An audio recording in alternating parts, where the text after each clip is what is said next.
Ottawa, a new report by the publication 1945, which I would add is a highly pro-oriented F-35 sort of proponent.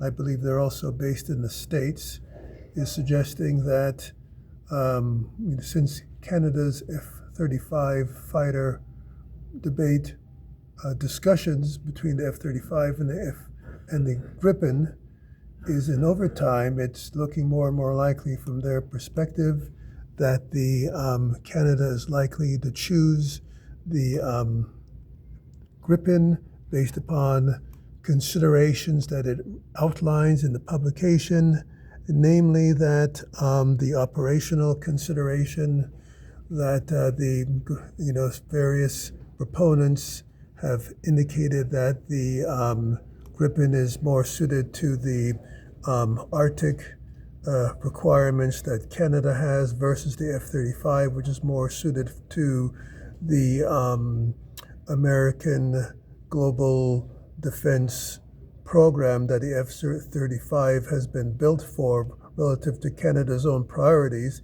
And even though the Royal Canadian Air Force, which is highly aligned, I might add, to the prejudices of NORAD, which is under control of the Trump administration, they have been vocal proponents of the F-35, but this publication mentions that there's more and more interest in just having a mixed fleet with some F-35s already on order, the 16, with the ordering of 72 up to 72 Gripens based upon a variety of factors, not only the Arctic requirements of the Gripen, which is in line with what Sweden being in the Nordic country, but also geopolitics, increasing tensions between Ottawa and Washington over various issues regarding the basic sovereignty of Canada. Trump continues to maintain a policy of trying to coerce Canada into capitulating to his desires for Canada to become a 51st state by continuing to threaten tariffs.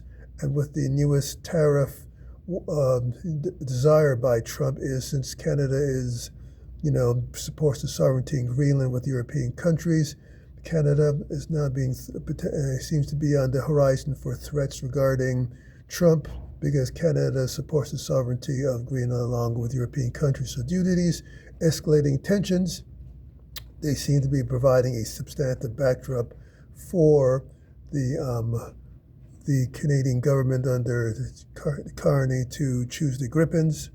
We still don't know what the Carney government is going to ultimately choose, but based upon the geopolitics and the public favoring the Gripens due to the fact that it has been openly presented that the U.S. would still and the Trump would still control the technology in any prospective purchase of the Gripen, and that Saab-Gripen is promising a sort of jobs, technological control by the Canadian government and Canadian military, and mentioned again 12,600 jobs and a manufacturing assembly in Quebec,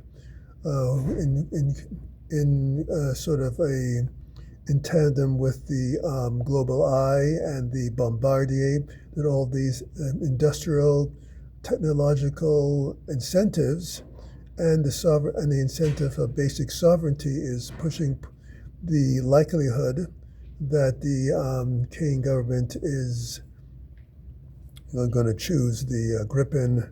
I might add that on the internet there's a lot of what would be apparent misinformation.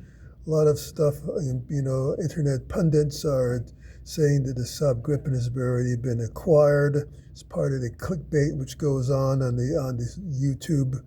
A lot of clickbait, so definitely it still seems to be under consideration, but it seems to be more likely that that's going to be an actual choice, as the likely choice based upon this 1945 publication. So that is the most recent information about the Saab-Gripen. Look forward to your comments below. Where do you think the debate is headed? We still don't know what the Carney government is going to ultimately choose, but seems to be more likely that the Gripen is the more likely and logical choice based upon public opinion and technological control, the promise of creating jobs. The Minister Jolie has sought to press the F-35 for a bigger job commitment, but that doesn't seem to be successful. At least I don't see any public announcements that as being successful. So that is the latest about the Saab-Gripen F-35 debate. Look forward to your comments below. And remember to please like and subscribe to this channel. We're seeking to get 200 subscribers in the next couple of days, and with your support, please subscribe.